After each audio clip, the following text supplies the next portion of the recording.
तो चलिए स्टार्ट करते हैं आज का टॉपिक। आज का टॉपिक है एंगल बिटवीन टू प्लेन्स, जो कि 3D से ही है। ठीक है। तो हमारे पास दो प्लेन हैं, उनके बीच में जो एंगल बन रहा है उसको हमें फाइंड आउट करना है। ठीक है। तो आप सिंपली देखेंगे कि जब दो प्लेन मिलते हैं, जैसे सपोज दैट आप इसको एक प्लेन ले लीजिए, ठीक है, और इसको आप प्लेन ले लीजिए। सपोज करिए इस तरीके का प्लेन है, ठीक है, ऐसे और ये ऐसे। तो यहाँ पर आपको दो एंगल बना दिखते नजर आएंगे। एक ये वाला जो एक्यूट एंगल है, अब इसको थीटा ले लेंगे और इसको 180 माइनस थीटा कर देंगे, हो जाएगा ये थीटा और ये 180 माइनस थीटा। तो इसमें हमें करना ये है कि जो एक्यूट एंगल है, इस वाले एंगल को हम लोगों को एंगल ट्रीट करना है। ठीक है। जैसे कि डेफिनेशन में कहा गया है, the angle between two planes is defined as the angle between their normals. ठीक है। तो इसको और अच्छे से देखा जाए, और इसके आगे एक और डेफिनेशन इस तरीके से है कि observe that if theta theta is the angle between two planes then so other is 180 minus theta. तो थीटा को लेंगे, ठीक है। We shall take acute angle as the angle between two planes. ठीक है। तो हम इसमें देखते हैं, सपोज दैट ये प्लेन है आपका, ये प्लेन 2 और ये प्लेन फर्स्ट। तो इससे हमने प्लेन फर्स्ट से एक परपेंडिकुलर ड्रा किया, दिख रहा है ये N1 ऊपर की तरफ दिख रहा है, ठीक है, परपेंडिकुलर। और प्लेन 2 से भी आप परपेंडिकुलर लिए, ये आपको दिख रहा होगा N2 वेक्टर। तो जो इस प्लेन के बीच जो एंगल बनेगा वो थीटा जो मिल रहा है, ठीक है, उसी थीटा की बात कर रहा है। ठीक है। अगर सिंपली देखा जाए तो जैसे जो थीटा यहां से बन रहा है, अब परपेंडिकुलर करके आप इस तरीके से देख, सपोज दैट इस तरीके से आप कोई चीज करके देख रहे हैं, मान लीजिए आपको यही एंगल लेना है, ठीक है। तो आपने इसका परपेंडिकुलर ड्रा किया, फिर आपने इसका भी एक परपेंडिकुलर ड्रा किया, ठीक है, आपने इसका भी परपेंडिकुलर ड्रा किया इस तरीके से। तो ये दो भी इस तरीके से गए। अब इसको देखते रहिए, तो आप देखेंगे कि जब परपेंडिकुलर ड्रा, एक परपेंडिकुलर थोड़ा गलत है, ये इस तरीके से जाएगा क्योंकि परपेंडिकुलर है ना, इस तरीके से जाएगा, ठीक है, इस तरीके से। तो देखेंगे कि ये जो एंगल बन रहा है, ये जो एंगल बन रहा है सेम होगा, ठीक है। तो उसी तरीके से परपेंडिकुलर जब ये N1 vector N2 vector draw किया गया, तो वो हमें क्या देगा, थीटा एंगल देगा।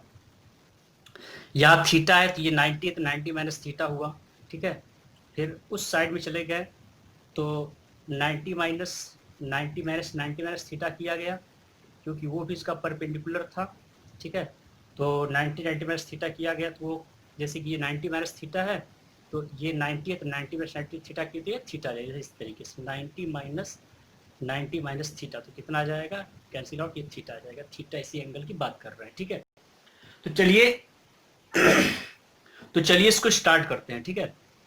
तो हमको पता चल गया जो थीटा एक्यूट एंगल था वो हमको कहाँ मिल रहा है, जो उसके नॉर्मल वेक्टर है, जैसे उनका जो नॉर्मल वेक्टर जो निकल रहा है, small n1 vector n2 vector, ठीक है। तो वहां से हम लोग निकाल सकते हैं, उनके बीच जो एंगल आ रहा है वही होगा, ठीक है। तो पहले वाले प्लेन से का जो इक्वेशन होगा वो क्या होगा, if n1 vector and small n2 vector, ठीक है, आर नॉर्मल्स, ठीक है, नॉर्मल्स है to the plane, to the planes, and theta be the angle between them,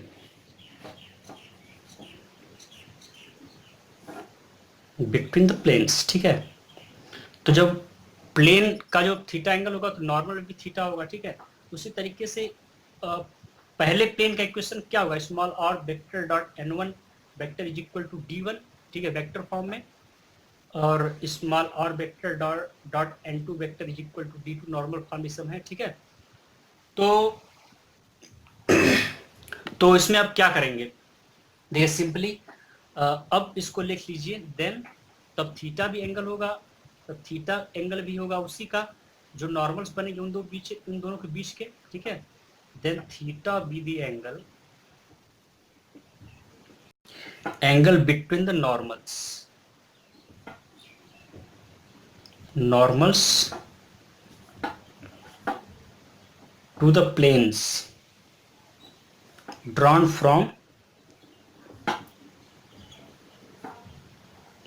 some common points.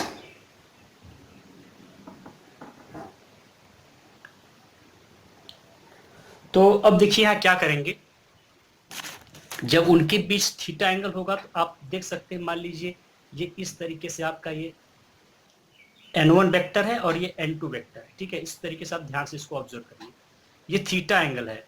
तो हम लोग जानते हैं कि इनके बीच का जो डॉट प्रोडक्ट होगा कैसे होगा, n1 vector dot n2 vector, तो क्या हो जाता है mod n1 vector dot mod n2 vector और कॉस थीटा, ठीक है। ये हमारा डॉट प्रोडक्ट होता है इन दोनों का। तो यहां से आप कॉस थीटा इजीली से निकाल सकते हैं। Cos theta is equal to क्या हो जाएगा, n1 वेक्टर कॉस थीटा आपका आ जाएगा n1 vector dot n2 vector upon mod n1 vector mod n2 vector, ठीक है। तो अब यहां से आप थीटा की वैल्यू को निकाल सकते हैं। Theta is equal to cos inverse mod n1 vector dot n2 vector upon mod small n1 vector dot mod small n2 vector, ठीक है। ये हमारा थीटा यहां से निकल जाता है। Thanks for watching, support us. तो चलिए अब इसके कार्टेशियन फॉर्म के बारे में चर्चा कर लेते हैं। तो कार्टेशियन फॉर्म में let theta be the angle between the planes a1x plus b1y plus c1z plus capital D1 is equal to 0, and the second plane is a2x plus b2y plus c2z plus d2 is equal to 0. The direction ratios of the normal to the planes are, ठीक है। Direction ratios जो होंगे normals के क्या होंगे, a1 b1 c1 और a2 b2 c2 होंगे respectively, ठीक है। इन दोनों के a1 b1 c1 और a2 b2 c2 इनके रिस्पेक्टिवली क्या होंगे, नॉर्मल होंगे, डायरेक्शन रेशियोज होंगे, ठीक है, और नॉर्मल टू द प्लेन, ठीक है।